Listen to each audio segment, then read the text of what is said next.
बरेच दिवस हा बोला ना, काय म्हणता त्या? हे ना असं पेरायला लागलं ना तेव्हा चुलीवरनं काढलं ना मग त्याला तवा हसलाय. बाहेर चाललंय, पाहुणे बाहेर चाललेत का? ते असं म्हणतायत की काय तवा हसला म्हणजे पाहुणे आले.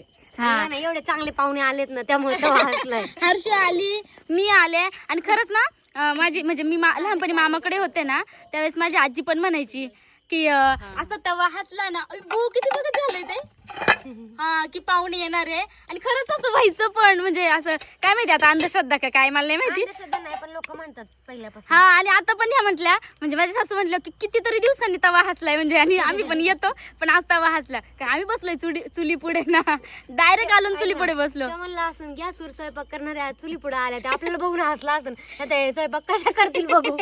नाही पण खरंच असं बऱ्याच ठिकाणी म्हणायचे कोणाकोणाची तर अशी असं मानतात हे मला सांग. म्हणलेले आहेत. हा असं म्हणलेले बघ अजून मी किती वेळ झालं बोलते तरी अजून सगळा तवा मला वाटतं आता पूर्ण तवाच असतो काय ना.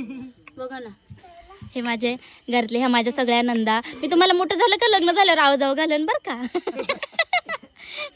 इकडे हर्षू तिकडे नानी बसल्यात भांडे घासायला.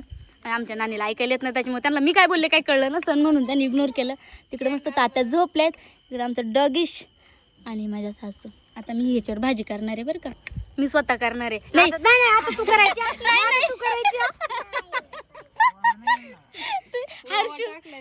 हर्षू करणारे सॉरी हर्षू मी म्हटले होते पण म्हटलं फसले तर एवढे लोक उपाशी राहायचे म्हणून मी नाही करणार.